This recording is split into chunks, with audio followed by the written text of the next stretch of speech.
Hi, I'm Jaclyn. And I'm Courtney, and this is Caffeinated Crimes.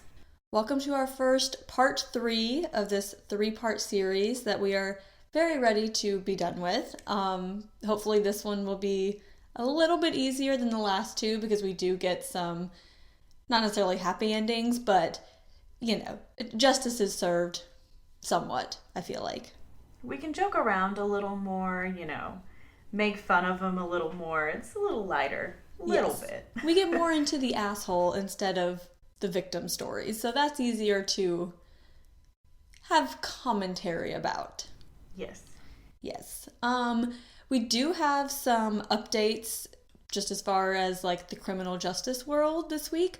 So new President Joe Biden is pushing to end private prisons, which is amazing. We have talked about that issue on the podcast before, so that will be wonderful if that goes through. And also here in the state of Virginia, we are working towards abolishing the death penalty. So I know people have different views on whether or not that's a good thing, but it is a big thing in the world of the justice system. I personally think it's a good thing, but again, everyone has their own opinions on that situation, but it is something that's happening, so. Yeah, and I think I was reading how Virginia has been one of the biggest states. Yes. Up there with Texas, where they're just line them up. So. I may be mistaken, but I want to say per capita, Virginia has had the highest number of executions. So not the total number, but for our population.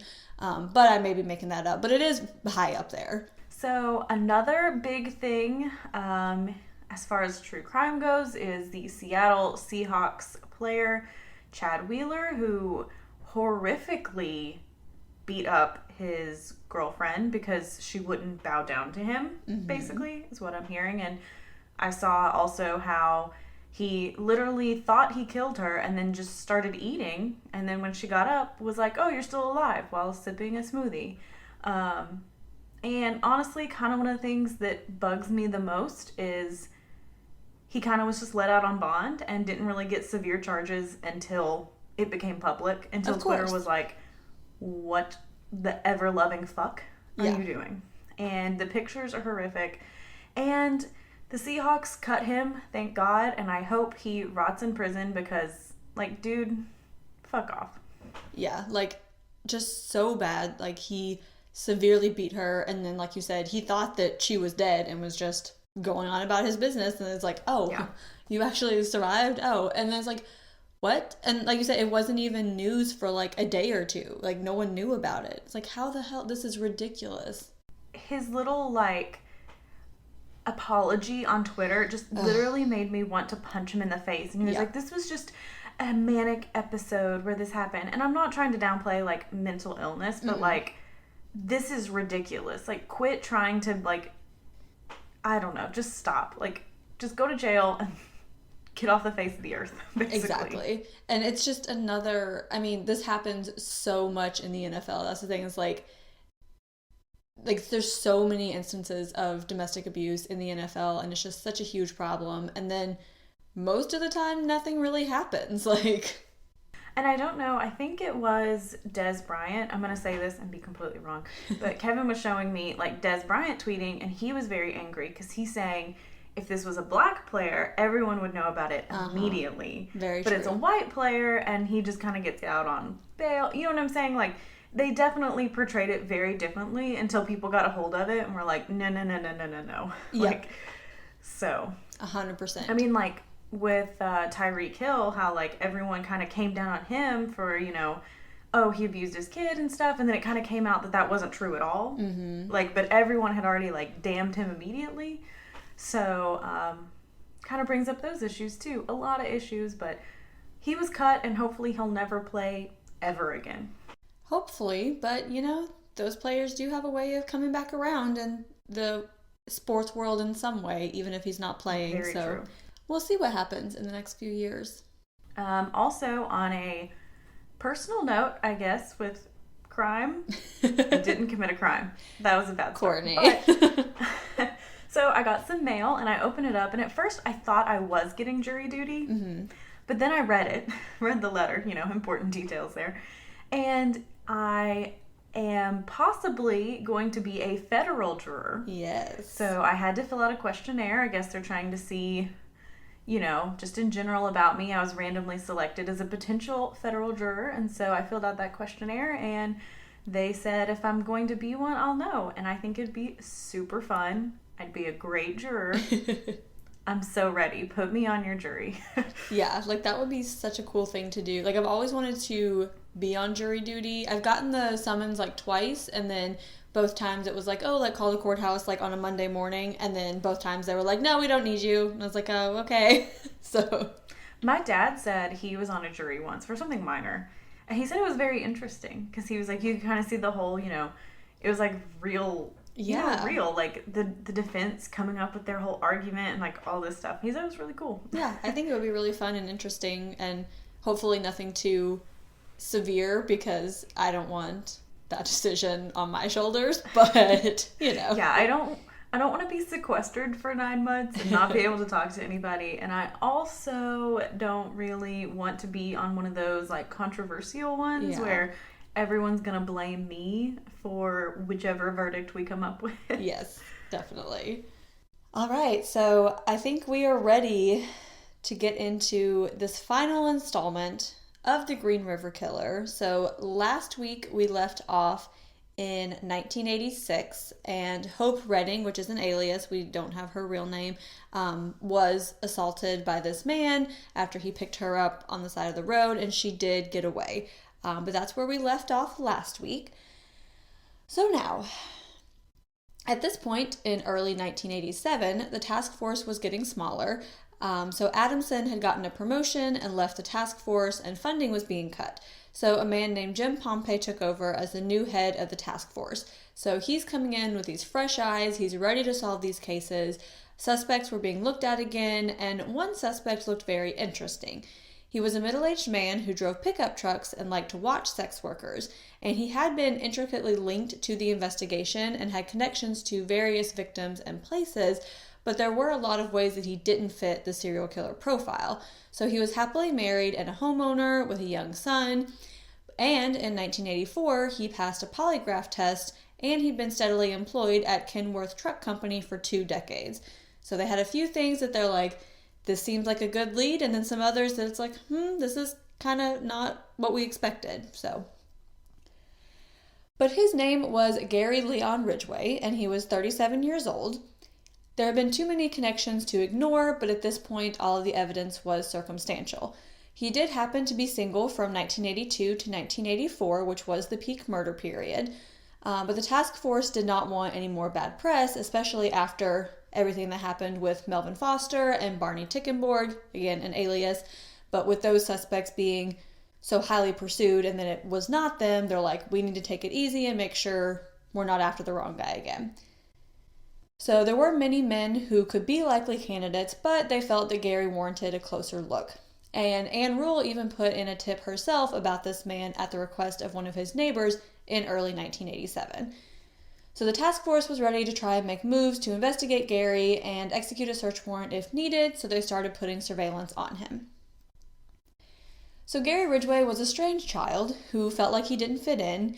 He struggled in school and he wet his bed into junior high. He had allergies, so his nose was constantly running. His parents would call him filthy, and they moved around a lot, so he had trouble connecting with the other kids.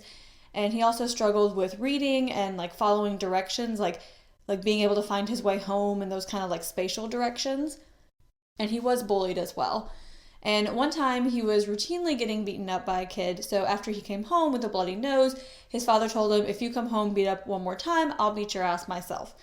So his father then taught him how to fight, and he started fighting back. And I just feel like this never ends well.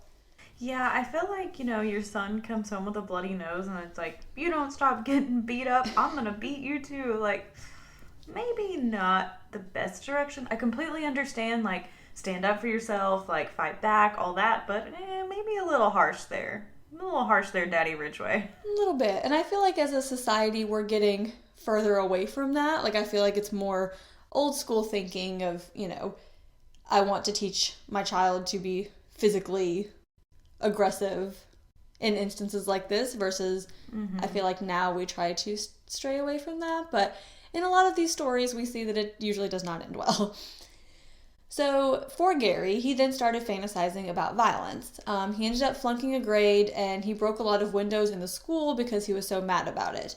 And he did start setting fires around age 8, so not houses yet, but he would do like garages and outbuildings.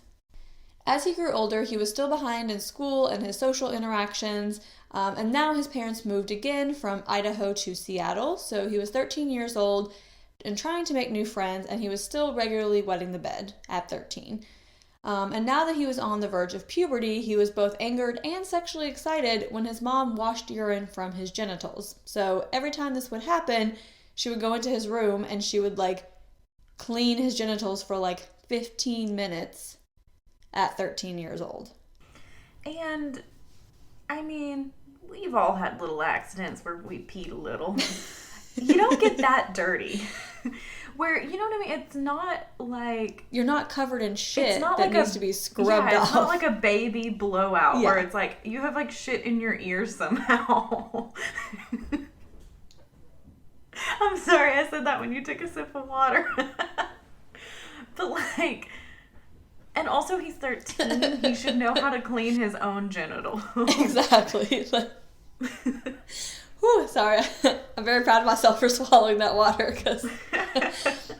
But yeah, it's not like it's a liquid mess. Like, yes, you want to clean up, but I mean, you could take a whole ass shower in less than that amount of time. You don't need to aggressively scrub them.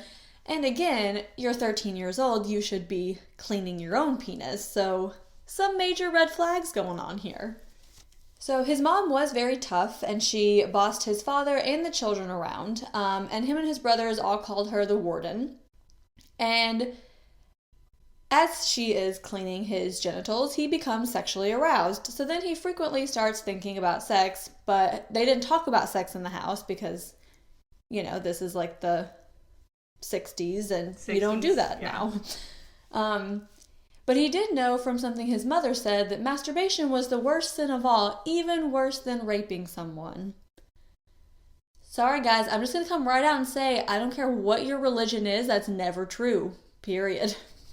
Yeah. And like, I understand being like, masturbation's not really with my religion, but I don't think any religion is going to be like, yeah, it'd be better for you to go rape someone than masturbate. Yep. Nope. No. No one does that. That's not a thing. So at his house in Seattle, 2 girls lived next door and they had a pool. So he would frequently watch them while they were playing, and then he was often invited over as well.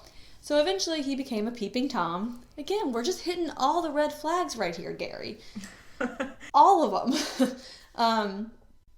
So he had a crush on an older girl who was 17 at the time, and would frequently get erections when he was in her living room. So like you do, he would pull his shorts over so she could see it and be impressed.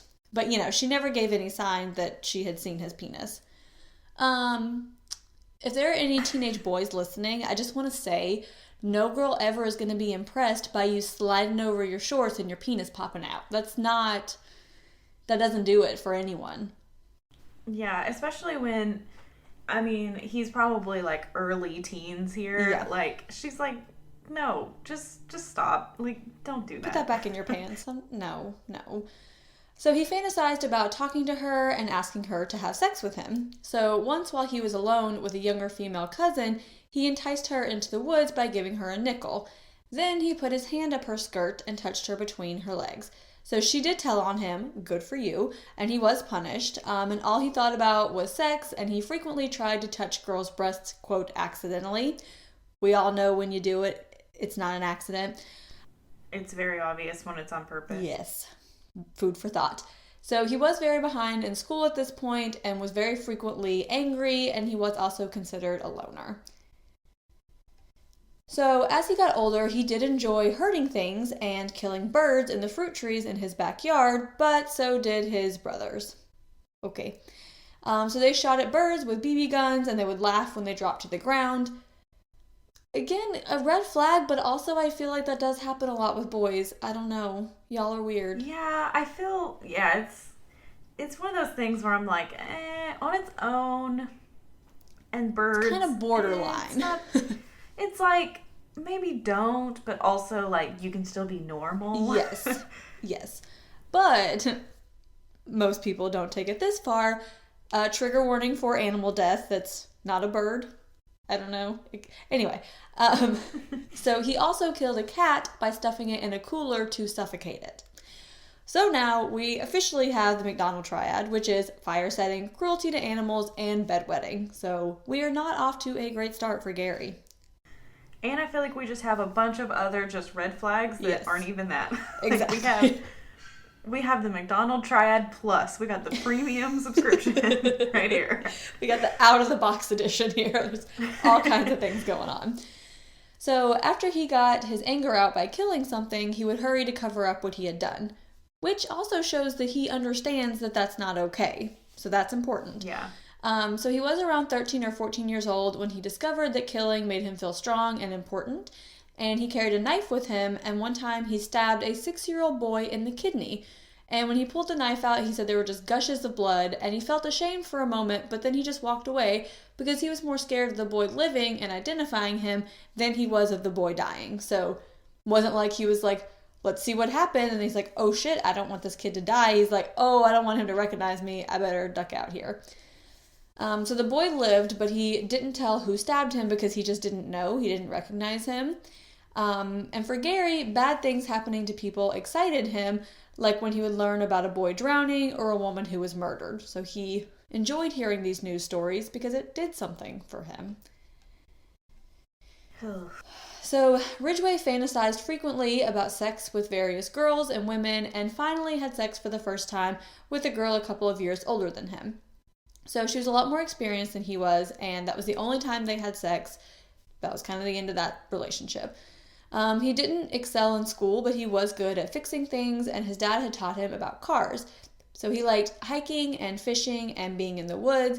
He also liked being alone and people watching. He eventually got a steady girlfriend, and he was 20 years old when he finally graduated high school.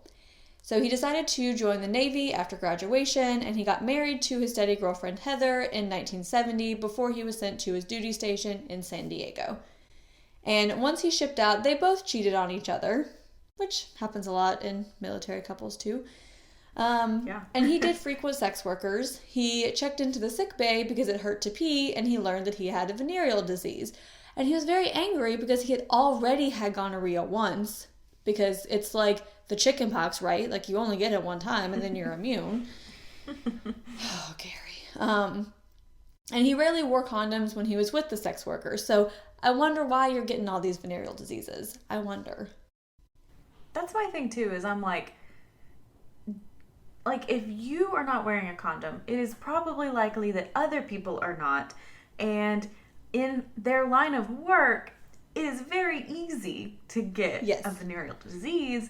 So wouldn't you just think, like, yeah, this is a possibility? Like, I mean, logically at all? I don't know. Logically, but we'll see. Gary isn't very big into logic, Courtney. True. So he had been angry a lot as a kid, like we mentioned, and his anger just got worse with age. So once he got back to San Diego, his wife confessed that she had been unfaithful. So he was then transferred to Washington, and he left Heather in San Diego. But she did end up coming up to Seattle to be with him again. But Gary's mother insisted that they stay in a trailer on her property and not get their own apartment. So things get weirder. Gary gave all of his paychecks to his mother, and she managed his checkbook and gave him and Heather money when they needed it. So she had to approve every purchase they made. So it wasn't long before Heather decided that their marriage wasn't working because she didn't want to marry his mother. So she left to go back to San Diego. So he did quickly begin dating again, and he had a few more relationships, but none that lasted more than a few months, so he started seeking out sex workers again. So after his first wife left him, he was looking for another relationship and would go to a place called The Loop and cruise around trying to meet someone. So there is where he met a woman named Dana Brown, which is an alias. They exchanged names and phone numbers, and she seemed a lot different from his ex-wife. She found him fun and funny, and he liked that she liked him. So he loved the ego boost that he got from being with her. They soon moved in together, and he then started working at Kenworth Trucking Company. So he didn't make a lot of money, but he did make enough. And Dana reported that he liked having sex outside, and they often had sex on the banks of the Green River. Him and Dana married, not really sure exactly when, but it was likely because Dana was pregnant. And like Heather, Dana realized how overbearing her mother-in-law was. Like, if Gary wanted to buy a new truck, his mom would not give him his own money to do so unless he bought the truck that she picked out for him. Okay. So Dana said her mother-in-law often screamed at her father-in-law and once even broke a plate over his head in a rage. Yeah, I think Mommy Ridgeway takes monster-in-law to a whole new level. Oh, for sure. So Dana had a baby boy named Chad, again, an alias. He was born very premature and barely weighed 2 pounds, but he was eventually able to go home. So they started attending a Southern Baptist church, where the pastor believed that wives would not get into heaven if they didn't obey their husbands. They were not allowed to wear red, and they weren't allowed to cut their hair. They also weren't allowed any jobs in the church that had authority. So good old Gary just really believed everything that this pastor was saying, and his wife Dana didn't seem to mind, or at least just went along with it. And Dana did report that one time they had gotten home from a bar and Gary tried to choke her. So she tried to scream and fight him off, and then she realized that the man was Gary because she just thought it was a stranger at first, because why is your husband trying to strangle you? So when he stopped, he tried to convince her that it was someone else and the man had run away, but he refused to call the police for her. So Dana wanted to have another child, but Gary didn't, and he didn't think that they could afford it, and he wanted her to have her tubes tied. So Dana soon ended up going out and hooking up with men from the bars, and her husband caught on and was stunned, and by the spring of 1981, they did finalize their divorce. So he paid Dana child support, and he had his son Chad on the weekends and some vacations, but paying child support just really made him furious. He was not about that life. Well, Gary, if you deposit in the... Nope, I'm going to stop that. I was really excited to see where that was going. If you deposit in the uterus, you got to deposit in the bank. Okay? New merch, anyone? Our new tagline. So in May of 1981, Gary moved in with a new girlfriend, Darla, and this is also an alias, and he had met her at a group called Parents Without Partners, and this is they would get together, they'd all go on hikes and other activities with their children. And Darla said he didn't have many interests, and if she had to pick his hobby, she would say it would be sex, because he wanted to have sex 3 times a day, often outside and in places they could easily get caught, which I'm sure is fun at first, but then once you kind of get out of that honeymoon phase, you're like, can we not just have sex in our bed? Like, do I have to lay in these dirty ass leaves? Yeah, like it's all fun and games until like you get some dirt up your vagina, and then you're like, no, I just want my bed things. Yeah, like that's one of those like occasionally, maybe once or twice in a lifetime things, not 3 times a day. Nope, not really. So they did break up in December of 1981 because he wanted to try and get full custody of his son Chad, and Darla just really thought he was too hyperactive and she couldn't handle him full time.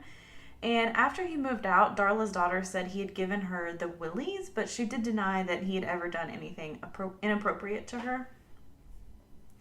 So since discovering Parents Without Partners, he had steady female companionship. So they had group activities like every night of the week, on weekends, and he dated a dozen or more of the women he met there. So he's just like the playboy of Parents Without Partners. Apparently so.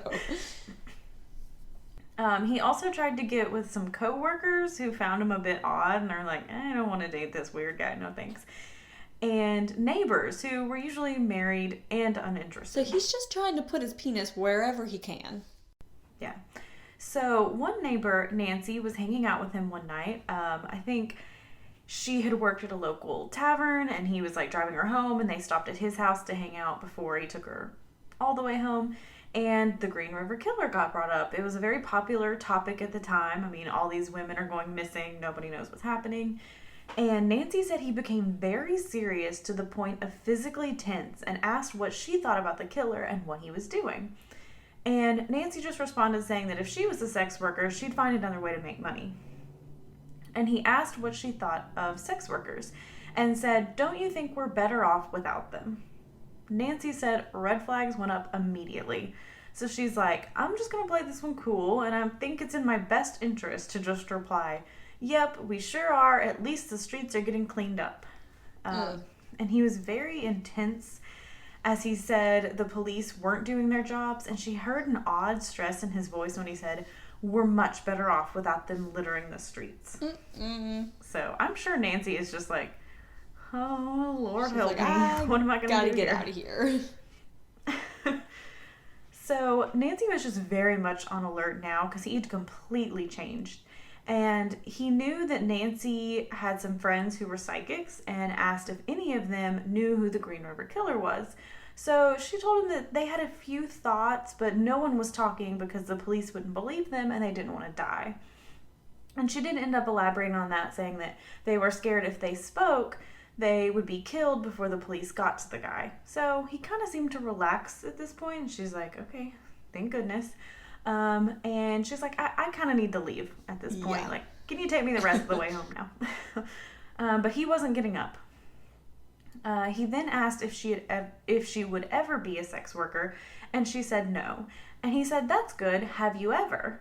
And she said, "No. Have you?" Which I think is the best response. I know, right? And he just responded saying that was stupid. Finally, he got up and drove her home. He brought up the subject again, saying whoever was doing this was doing the city a favor.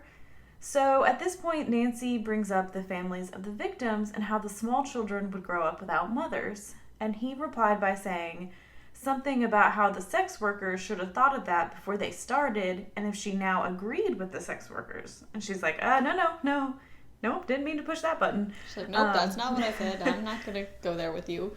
What are you talking about, Gary? And she was just saying that it's sad when you think about the families and parents never seeing their daughters again, and she just kind of feels sorry for them. And he just kept saying they're better off without them. So Nancy's getting, a little bit more bold, and at this point decides to say, "Do you really think that?" And he stared at her intensely as he pulled up into her driveway, then said, "No, of course not. Nobody deserves to die, right?" Which I feel like also, Gary, you're not playing it cool. No, Gary, you're throwing those red flags all over the place for everyone to see. Yeah. And before Nancy got out of the car, he told her he had been picked up by the FBI and questioned for 8 hours about the Green River Killer and seemed almost proud about it. And he said the police found one of the missing girl's phone numbers in his phone book, but he was just a friend of her sister's. He was quite calm and just thought it was so funny that he was a suspect, which, who thinks it's funny that you're a suspect? No. Nope. That's not also something that you would usually tell people, even if it wasn't you, if you were questioned and you had nothing to do with it. I would kind of keep that tidbit to myself, maybe. Yeah, agreed. And Nancy didn't really connect the dots at the time and was shocked later when she saw her neighbor's face on the TV in the connection with the Green River Killer. But, really, how shocked can you be? Like, Nancy, put two and two together here. I understand you're always you're like, I don't want to believe that the person I know or the person I'm hanging out with could do these things. Like, you're going to deny it. But also, are you that surprised? Yeah. So, Gary continued to date around and became engaged to another woman, and they had set a wedding date for June 1984. But she dumped him before they got married. And many of his girlfriends realized that he was dating other women at the same time, as well as picking up sex workers. So he's just everywhere. Yeah, and these women are like, I'm not about that lifestyle thing, so I'll pass. And he did meet a woman named Judith in early 1985. She also had a history of failed relationships. She was very impressed at his job stability and how he appeared to have his life together. He was 4 or 5 years younger than her, but that didn't seem to bother him. And Judith was at the time taking care of a woman and her 2 children, as well as cleaning houses to make ends meet. And she really did slowly begin to trust him and really care for him. She said he was a good man and nice, sweet, and gentle, and they did everything together.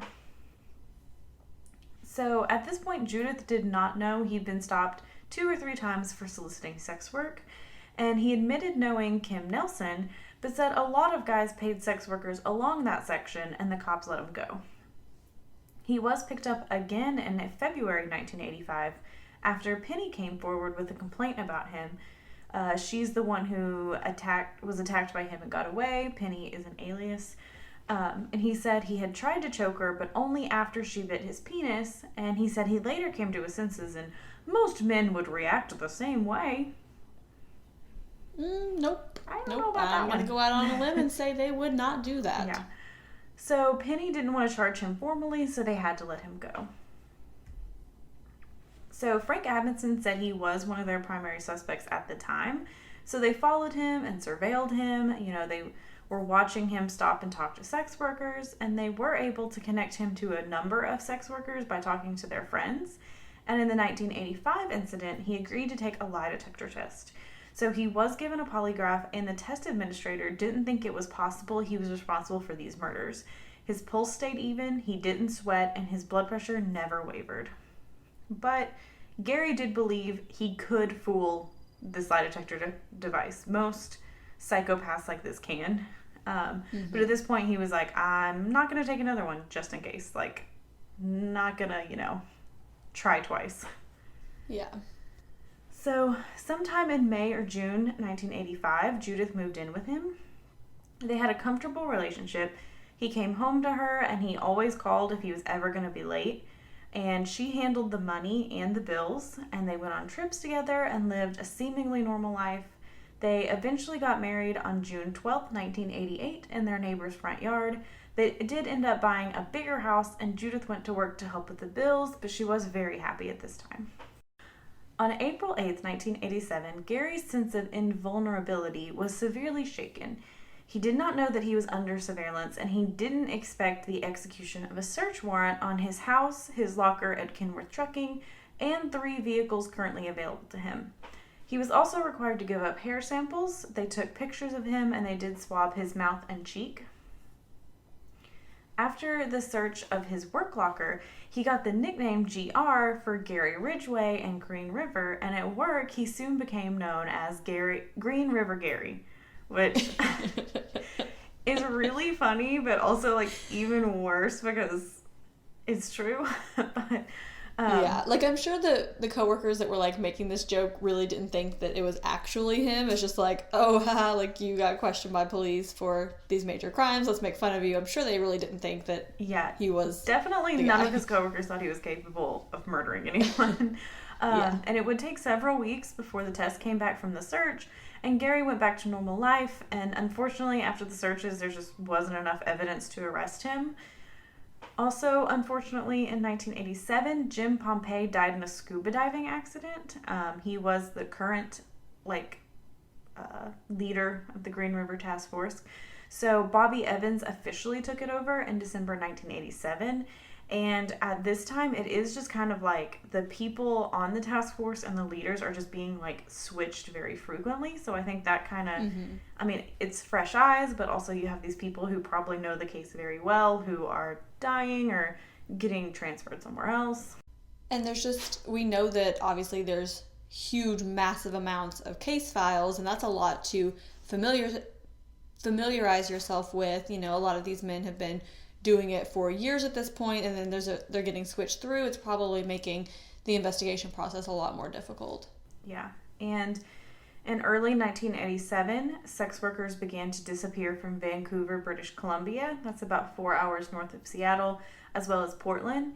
And the reports all sounded very close to the Green River Killer. In June of 1987, children playing in a ditch near Green River Community College found a skull, and dental records did confirm the skull to be from Cindy Smith, who disappeared in March of 1984. So developers came in to start construction in the Seattle area, and on May 30th, 1988, workmen were using a post hole digger to make way for a fence. Now, there is a note in our notes that says, ask Courtney about her dad's joke to lighten the mood. So, Courtney, what is your dad's joke? So, all the time growing up, my dad had a garden and all that, but he would always make a joke, and he'd always say, yes, I do have a PhD, a post-hole digger. So he would say that all the time as a joke. And so anytime I see post-hole digger, I think of that. And I'm sure we all just needed a little lightened mood there. Had to tell that one. That is funny. As you guys know, we do greatly enjoy a good dad joke. So at this point, the post-hole digger struck bones, so they contacted police, and a skull was found among the remains with the teeth intact. So dental records were able to confirm that the remains were from Deborah Lorraine Estes. Soil analysis was able to determine that she had been there since 1982, and there was some physical evidence found near her body, including a rotting black V-necked sweater with glittery metallic threads and a dark colored bra. And on these clothes there were white paint chips. So the paint chips were examined by experts and were able to be matched to an expensive paint called Imron, which was manufactured by DuPont. So that was mostly used on commercial vehicles, and they tried to narrow down which businesses used this paint, and one strong possibility was Kentworth Truck Company. On December 7th, 1988, as a last-ditch effort, a television marathon called Manhunt, A Chance to End the Nightmare aired. It was a show that had an America's Most Wanted kind of format, and it called for anyone to bring forward information about the Green River Killer. So the show featured interviews with the families of the victims and information on dozens of homicides in other police jurisdictions. So the task force never faced an issue of a lack of tips or info. A lot of times they actually had too much, but they were still hoping that they would get some kind of new lead at this point that would solve the case, because it's been so long and they just have nothing to go off of anymore. So after this marathon, 16,000 people called in with information and offered up almost 2,000 new suspects. So it's like, what do we do now? Yeah. So most of these never panned out, but one name was brought up frequently, William Stevens II. So he went by Billy, and he was 38 years old and a law student at Gonzaga University in Spokane. And initially, he seemed to be an unlikely suspect. And on a viewer's tip, he was arrested, and deputies seized 26 different license plates and 29 guns from his bedroom. And a lot of the license plates were from municipal department and law enforcement agency vehicles. And he looked remarkably like one of the 4 Green River Killer sketches. So Billy had stolen a police uniform and had an undercover police vehicle. Remember, they thought that possibly the Green River Killer was either a police officer or impersonating one. And Billy also lived near where most of the abductions had occurred. So Billy had guns, license plates issued to police vehicles, and a police vehicle, so he quickly went to the top of the suspect list. And Billy just fit so many aspects of what they were looking for that they're like, okay, he seems like a very viable suspect at this point. Which is kind of scary, because there's so many potential suspects we've listed, or maybe even didn't list, who were just like doing weird ass shit, that it's kind of scary that this many people are like sketchy like that. This weird? Yeah, definitely. So one woman who knew Billy and rented the basement of his house said that he had a gun collection and he was obsessed with crime, to the point of hanging wanted posters all over his house. And he would never allow people to take a picture of him, just like a weird quirk that he had. He also stole her chainsaw and her marriage certificate, which are just 2 very odd things to steal. Definitely. And she was really concerned when she saw that he had dressed mannequins in clothes that she had thrown away and was cutting the mannequins into pieces. That is a good time to be concerned, for sure. Can men stop getting mannequins and like cutting them and like doing weird things? Like, can we stop that? Can we do away with the odd uses of mannequins, please? So on the last day she saw him, he showed her a room hidden in a bookcase that would slide open when he flicked a switch. Again, nope. And he demonstrated how he'd been able to open a secret door into the area that couldn't be opened from her side. So that finally did it for her, and she grabbed her stuff and left.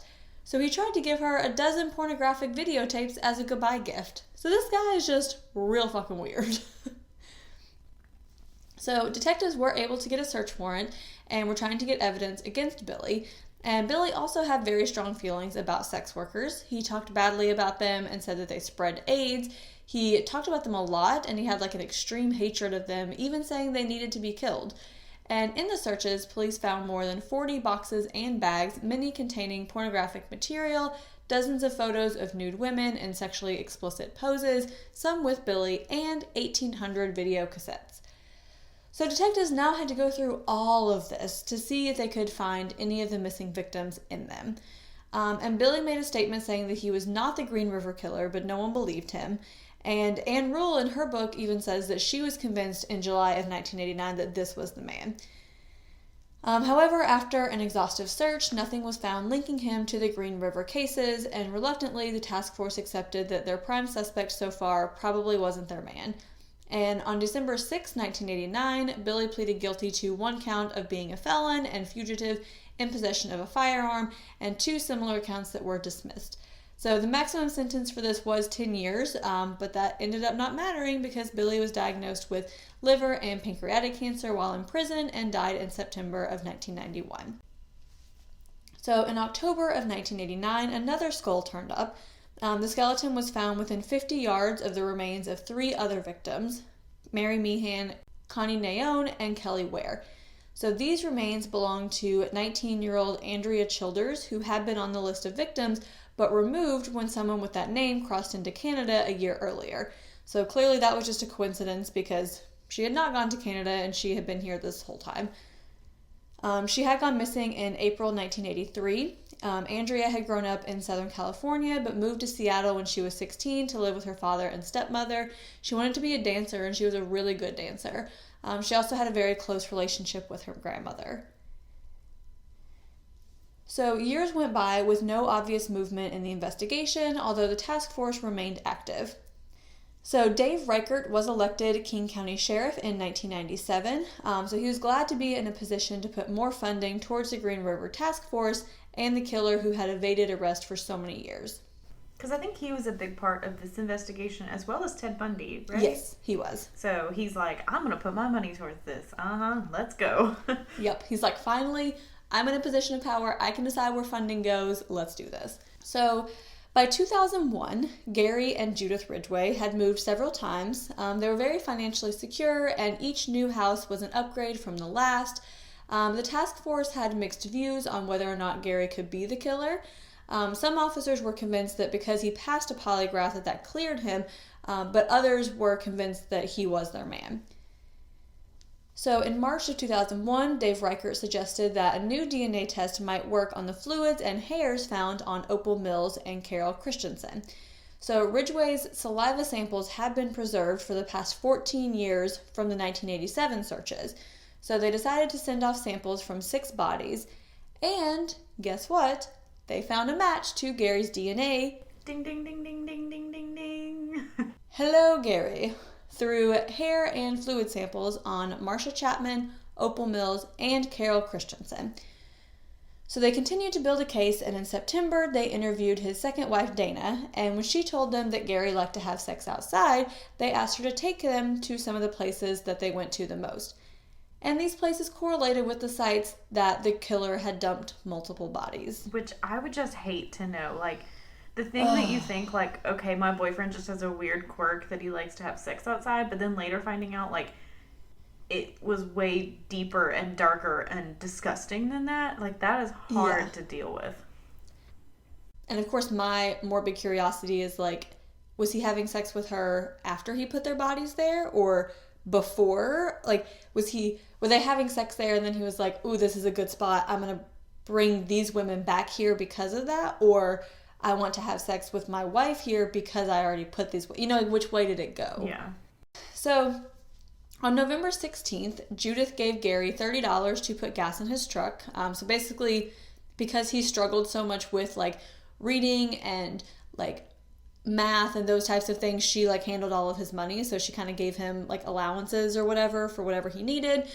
So she gave him $30 to put gas in his truck, but he did have money left over and decided to find a sex worker on the Strip, which, I mean, look at the 80s where you can get a sex worker and a tank of gas for $30, That's a bargain.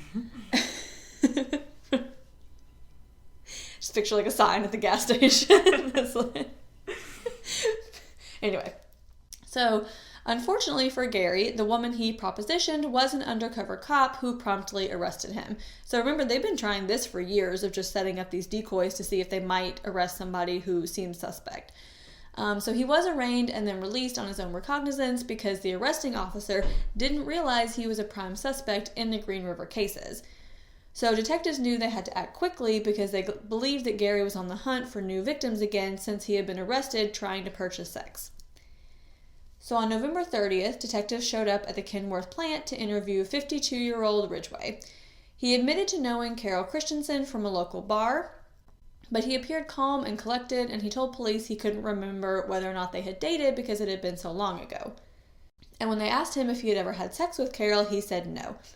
However, because the semen on Carol had been a match, this was the evidence they needed to be able to arrest him, because clearly he's lying about that. So he went back to work, and he was arrested in the parking lot that afternoon, just a few minutes after 3 p.m., as he was walking on his way back to his truck. So Detective Paul Smith had worked tirelessly on the Green River Task Force, but had died from leukemia several years before. Again, we mentioned, I think in part 1, that a lot of these guys died very young just from this, prolonged stress that they had to endure. So to honor him, his handcuffs were used in the arrest, which I thought was kind of a neat thing to do. I don't know the best word for that, but, it was touching. So other detectives were at Gary and Judith's house to interview Judith at the exact moment Gary was being arrested so that the news would not reach her before they did. So Judith did agree to the interview. She reported that Gary had never been violent with her, had never been anything but a gentle and loving husband for the past almost 20 years. And when they asked her about his recent arrest, Judith told them that Gary said he had stopped on the side of the highway to close the back window of his truck when police arrested him for solicitation.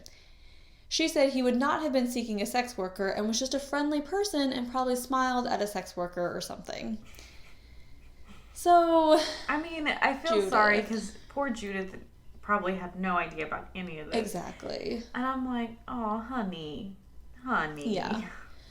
I do. I feel bad for her and it's in the same way that we felt bad for Dennis Rader's wife. That's she's just completely has no idea and is so shocked. And she's like, no, he just pulled over to shut the window and maybe he waved and smiled at a girl because he's just being friendly and they thought that he was trying to pick up sex, but he really wasn't. And he's my husband and I trust him and I have no reason to think otherwise. And yeah. Oh, so police reminded her of the time they searched their home in 1987, and she said she believed that Gary didn't do anything wrong then either. So they asked if she was aware that he had been arrested for solicitation in 1982, and she said no, that she didn't know him then.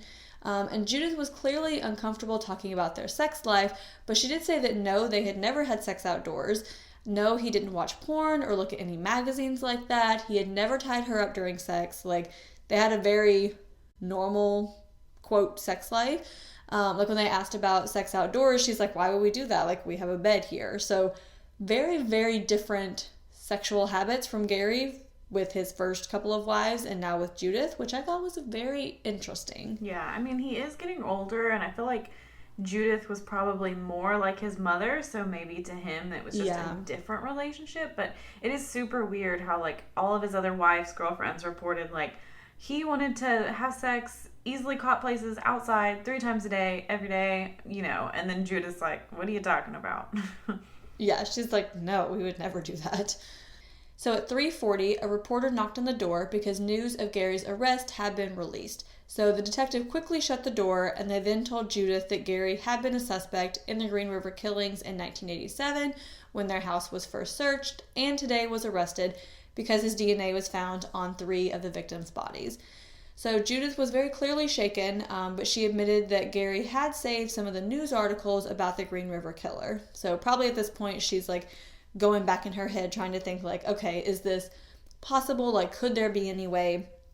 I also thought it was interesting that at this point they're telling her why her house was searched in 1987, and I'm like, did they not tell you anything then? Or did police only speak to Gary and he told her, oh, they're doing it because of some other thing, or it was a mistaken identity, whatever? What happened here? So Gary refused to answer any questions and asked for an attorney, and forensics technicians began searching all of the houses Gary had lived at for the past 20 years, including kicking out, like, the poor current homeowners. So, like, you're just living in your house and police show up at your door and they're like, we have to search this house from top to bottom, like, you have to go. Like, that just blows my mind. And I know for one of the families too, they were a Spanish-speaking family, so it's like they probably didn't even understand, like, what the hell was happening. Yeah. Like, police just show up at their door and they're like, you have to leave, and then you come back and, like, they've ripped up your carpet, which they paid for replacing all of these things, but still, like, that's your home that they've just, like, come in and destroyed looking for evidence. But unfortunately, they didn't find any evidence in any of these houses.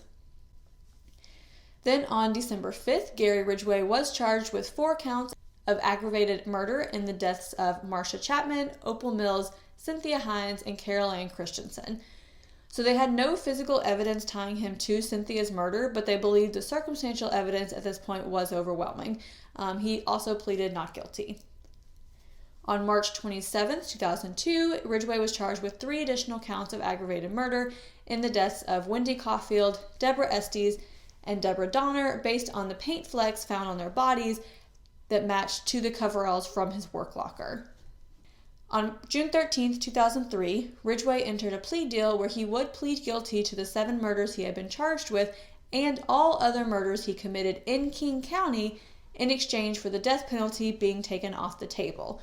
Ridgway would also provide locations of undiscovered bodies. So this was a huge deal because he's like, okay, I'll plead guilty to the ones I've already been charged with, and I'll tell you everyone else that I killed in this jurisdiction and where their bodies are, as long as you don't kill me. So investigators are like, we've been working so hard for almost 20 years to get justice for these families. Like, we have to let this deal go through so he can give us closure for the families who never got that.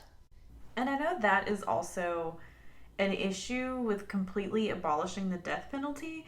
I feel like it is a bargaining tool with investigators because, I've seen also in a lot of cases some victims' families are like, I don't really care if they die per se. Like, I just want them in prison for the rest of their life. Like, necessarily killing him doesn't bring back my daughter, my son, whatever.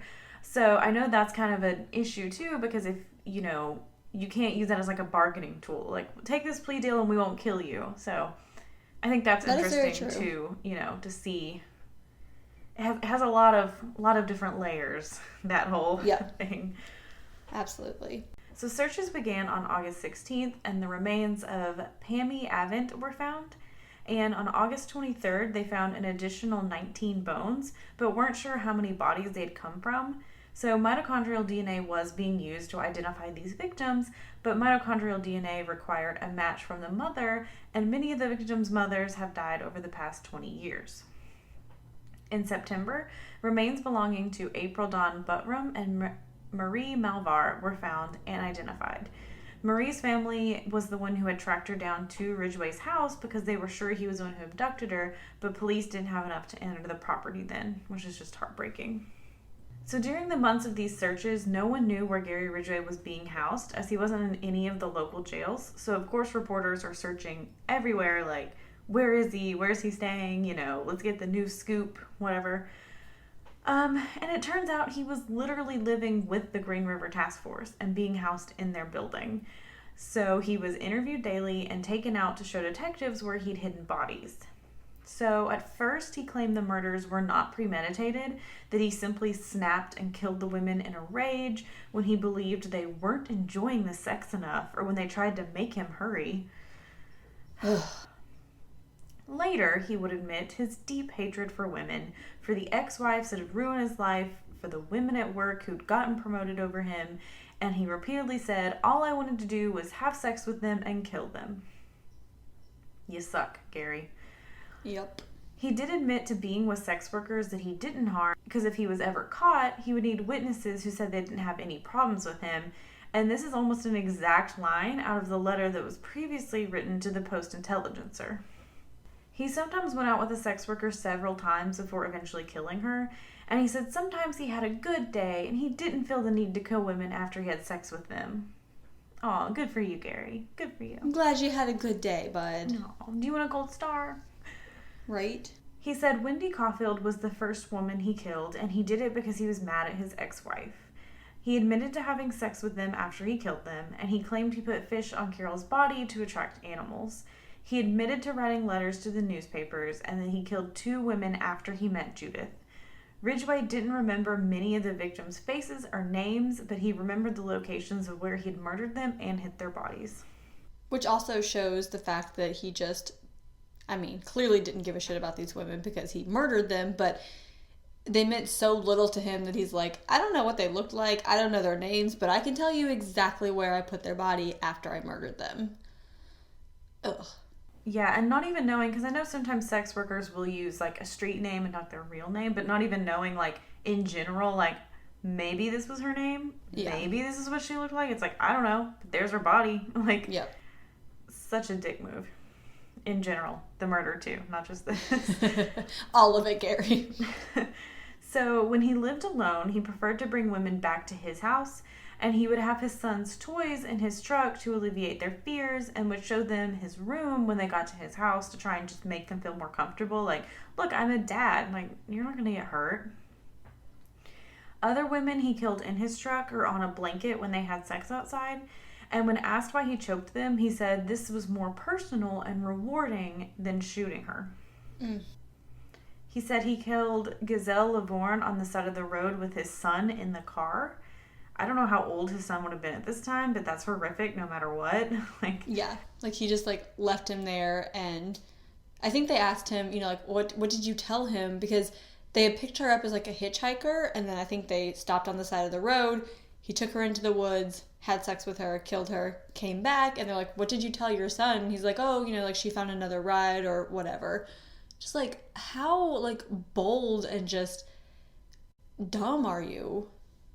Yeah. He did admit to returning to their bodies later to have sex with them, and started burying them further away so he wouldn't have the urge to do that. He also said he started hiding them in other places such as Oregon so the police wouldn't find them and remove them, because he felt like they were taking away his possessions when they did that. Again, fuck off, Gary. And this part too, like, he's not saying I hid them further away because I didn't want to get caught. He's like, I wanted to know where they were and to know that they were going to stay there. And so that's why I hid them, because they're mine and not yours. And I didn't want you to take them. Like, that was his whole reasoning behind that. Like, what? Gary also admitted to the psychologist that interviewed him that he'd been sexually attracted to his mother, and talked about how she would spend 15 minutes, cleaning his penis and testicles when he went to bed as a teenager. Ridgway also said he started cutting the victim's fingernails so they wouldn't have his skin, and taking their clothes to make sure he didn't leave anything behind. And he also started scattering other people's cigarette butts and chewed gum where he left the bodies in an attempt to plant fake evidence. He also started putting airport and rental car brochures near bodies so they would think he was a traveler. He left Mary Mavar's driver's license at the airport so they would think she'd taken a flight. And Ridgway claimed the last time he killed was in 1985, that after this he was happy with Judith and their life and didn't feel the need to kill anymore. But it's also practically unheard of for serial killers to just stop killing. And he did later admit he had killed others after this, but probably not as frequently. Which I feel like is also unusual. Completely stopping is, like you said, almost unheard of, but also unusual to, like, slow down from the rate that you were killing at. Like, because he was like, I was just so happy in my life. Did you feel pressure? Like, you felt pressure, like you might get caught, or what? Very odd behavior, in general, obviously, but especially with Judith, who he didn't have that, like, sex outside, choking, whatever, sex, so it's not necessarily like those fantasies were getting fulfilled. You know what I'm saying? It's just very absolutely. weird. Yeah. So during the trips to search for bodies, police sometimes took him to fake sites where no bodies had been found as a test. And each time they did, Ridgway was adamant he did not leave any bodies there. So it's pretty obvious he's the guy. Yeah. On November 5th, 2003, Gary Ridgway pled guilty to 48 counts of murder. He said he murdered sex workers because he hated them and he didn't want to pay them for sex. He also said he thought he would get away with killing them because no one would report them missing. He stated guilty as the judge read out the names of the 48 victims, 4 of whom were not identified. Ridgway admitted that he had not stopped killing in 1985, as he previously said. 19-year-old Patricia Barzak was last seen on October 18, 1986. She'd just finished culinary school and was working towards her dream of baking wedding cakes. She'd been having issues with an ex-boyfriend who refused to move out of her house, so when she went missing, he was the prime suspect. However, there was never any evidence to arrest him. Her skull was found in February of 1993, 200 yards off the highway, which did not fit the profile of the Green River Killer, so she was never added to the list. Roberta Hayes was known as Bobby Joe to her family. She was raised by her father and stepmother and left home at the age of 12. She gave birth to her first child at 15 and would have 4 more children over the next 6 years. All of them were given up to the state to be put up for adoption. Her last known sighting was in February 1987 when she was arrested for selling sex in Portland when she was 21 years old. So Gary Ridgway was under surveillance at this time, and the warrants would be served just 2 months later, but no one ever knew about this victim. In 2003, he led detectives to her undiscovered body. 36-year-old Marta Reeves had last spoke to her husband in March of 1990 when she asked him for some money. He told her no, so she went to the streets to earn the money she needed. In April, her husband received an envelope with her driver's license inside, which had been dropped inside a mailbox or at the post office. And her remains were found in September of 1990 and identified in January of 1991.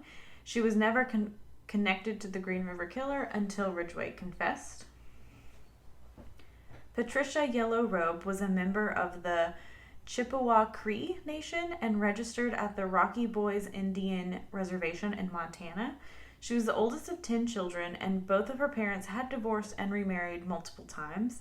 She struggled with drug and alcohol addictions for most of her life. She had 3 children who were raised by their fathers, and her mother, because they needed more stability than Patricia could give them.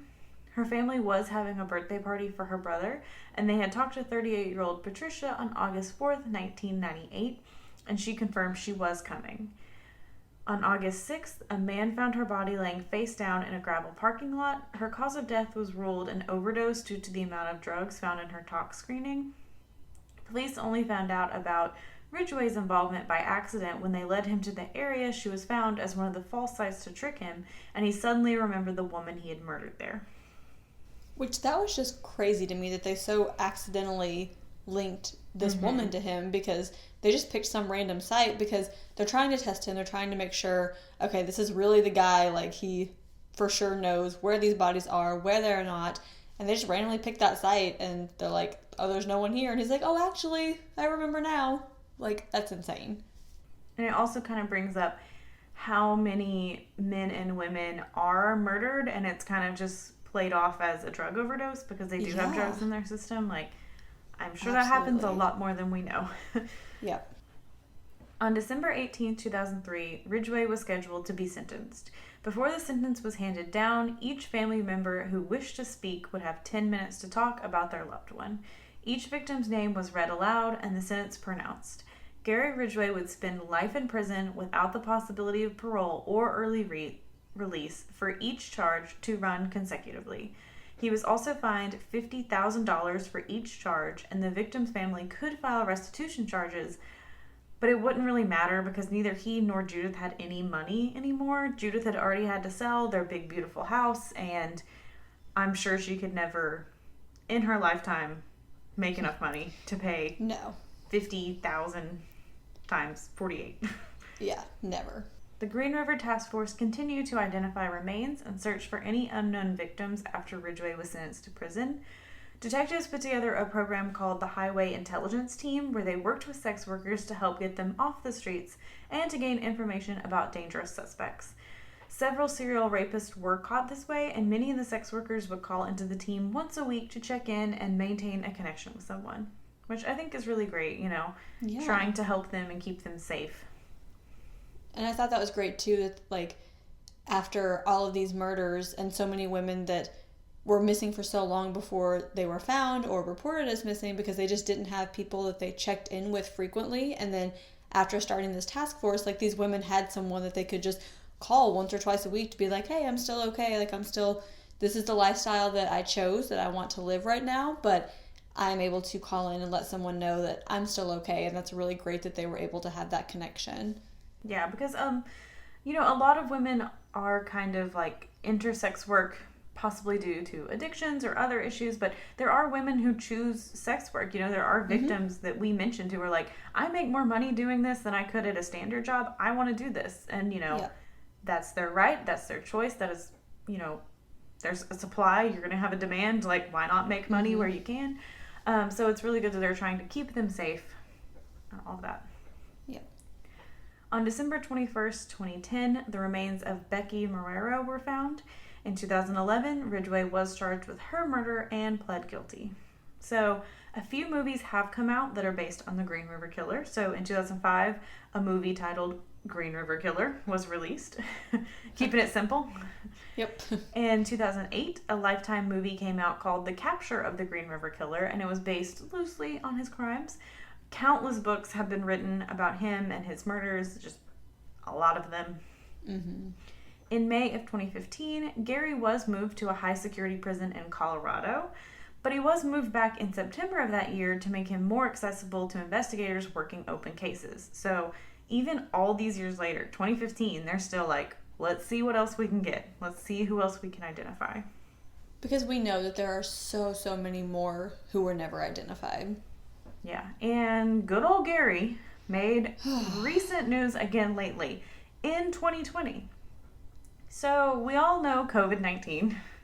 We've heard of her. She's a real bitch sometimes. Has hit everyone, including prisons. So Washington State actually came one vote away from making Gary Ridgway eligible to be released.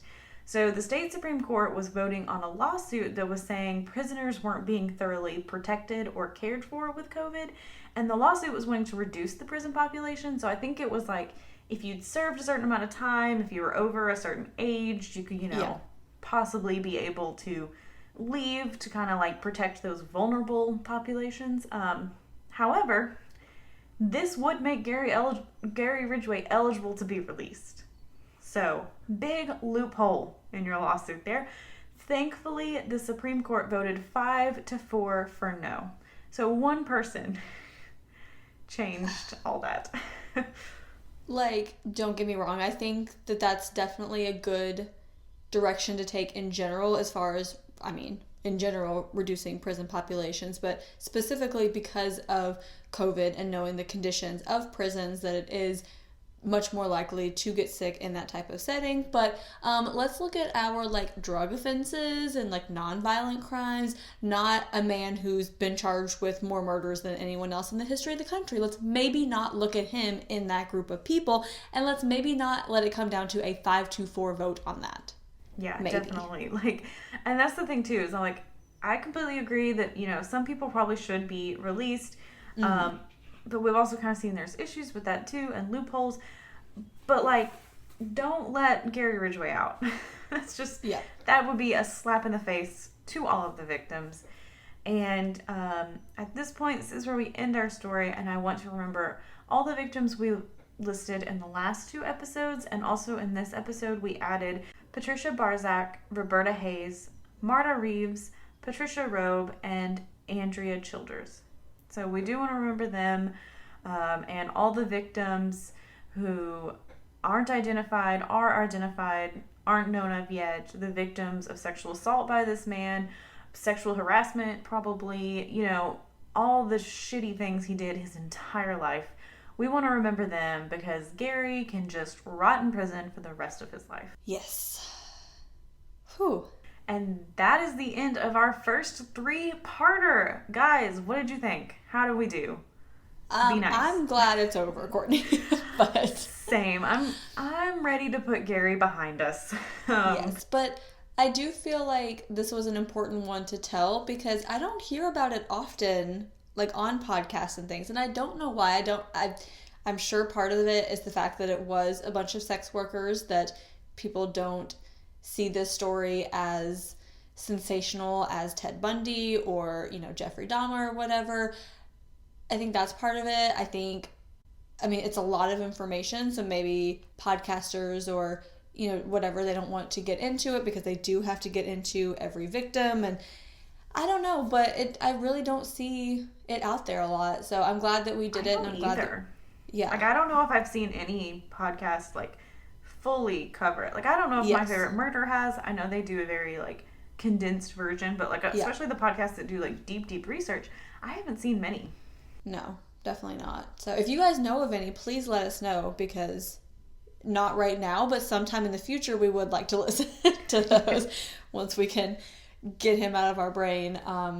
The book that we used primarily for this research again was Green River Running Red, The Real Story of the Green River Killer, America's Deadliest Serial Killer by Ann Rule. And that book is a mouthful, but it was a very, very good book. It was well written. I feel like Ann Rule really does justice for the victims and their stories. So make sure you guys check that out. It was a very, very good read. She goes into a lot more detail, especially about the investigators, which they are so important and all that, but sometimes there's some things you got to cut when you're doing a podcast. Yep. Sorry, guys, you were one of them. But please go read her book. It was very well written. It's an entertaining read. I don't know if I want to say that, but, like, she writes it very well. Yes, definitely. Let us know what you guys thought about this first 3-parter and good old Gary Ridgway, the Green River Killer. Courtney, what is your perk of the week? Okay, my perk of the week is nothing bundt cakes. So, yes, they have this red velvet buntini. You can get it in different sizes. It is so good. And they put little chocolate chips in it. And it's just delicious. And I have been craving it for like 2 to 3 weeks. So I've been trying to like hold off and be like, if I'm still craving it next week, I'll get it. But then last weekend, I got away from me. And so I was like, I'm still craving it. Like 3 weeks later, I'm going to get it. Because sometimes I get cravings and they go away. So I try to let them, sit for a bit. Mm-hmm. So we got that, and it was just so good. Like, I seriously think I was, like, moaning eating it. Like, Kevin was making fun of me. I was just like, oh, my God, it's so good. But I feel that. It was so good. I can't wait to eat the rest of the ones I got. But yeah, that is my perk of the week, because food fixes all of the world's problems. So we do not have a nothing bundt cake here, but guys, Courtney is coming to see me soon, and so I think Courtney should bring some when she comes. I was going to ask if you want me to bring some, because I will. I can bring us some buntinis. Those will travel well. I would like some of those. I would like some little Tokyo, please. I'm sure that will travel well. Yeah, I'm not sure about that one, but bundt cakes I can do. Jaclyn, what is your perk of the week? My perk of the week is that it is snowing here, guys, and we don't get a whole lot of snow here in Richmond, Virginia, so it's very exciting. It was supposed to snow, and it's, one of those where, like, you wake up in the morning and you're like, did it actually snow, or am I going to look outside and there's nothing? And we looked outside and there's just, like, I don't know, maybe like 4 or 5 inches of snow. And it kept snowing this morning, and it's kind of stopped right now, but I think it's supposed to start again later, and it's just, like, super pretty, and one of my dogs loves it, the other one hates it, so, but it's really pretty to look at, and it's very, like, calming, and it's very fitting as we end this 3-part series and get into some lighter things, that it's all white and fluffy outside. And then when Courtney and I finish recording today, I think I'm just going to go enjoy my book in the snow. And yeah. That's it. I want snow so bad. We got snow here on Christmas Eve, but Kevin and I were leaving in the middle of the night Christmas Eve to travel up to Baltimore, and our power was out. So I didn't really get to enjoy it because I was having to worry about the fact that my power was out and the fact that how the heck are we going to get on the interstate tomorrow? It was fine. Everything went well. But yeah, Kevin loves snow. He's from the north. Like, he's used to snow. So he wants snow so bad. So do I. Hopefully we'll get some here at some point. Yeah, Andrew was very excited about the snow. Today is also his birthday, so it was just a nice little birthday present for him. He woke up at 7:30 this morning, which, if y'all know Andrew, he usually sleeps till like noon, so he was very excited to see the snow. He went outside twice to look at it. He did forget the hot chocolate, though, which is sad because he was very excited about making that, and he just forgot to get the stuff at the store, but I think he's going to try to see what he can whip up later. He already made us a delicious breakfast this morning, so I'm enjoying his birthday very much. It's the gift that keeps giving. Yes. But let us know how you feel about snow. You can contact us at Caffeinated Crimes Pod at Instagram, Caffeinated Crimes Podcast on Facebook, Caff Crimes Pod on Twitter. That's CAFF Crimes Pod. You can send us a Gmail at caffeinatedcrimespod@gmail.com. And if you feel so inclined, if you want a bonus, if you want extra content that's going to be coming out that's already on there and in the future, you can support us at patreon.com/caffeinatedcrimes. And we also want to give a huge shout out to our newest Patreon supporter, Heather. Thank you so much, Heather. We really appreciate your support. It means the world to us.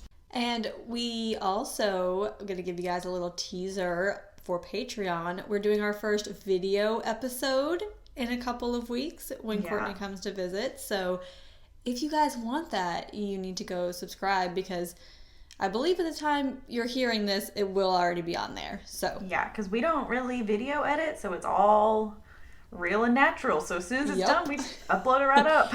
Here we go. Good luck. Hope for the best. So definitely also make sure you guys check out our reviews on Apple Podcasts. Leave us a little 5-star would be wonderful, with a little commentary about what we do for you. Once we reach 50 of those, which will be in 17 years approximately, we will draw a winner for a sticker, a pin, and a $10 gift card to a coffee shop of your choice. So make sure you guys head on over and do that, because that would be delightful and we want to give you guys things. Yeah, but in the meantime, go have a cup of coffee. And don't commit a crime.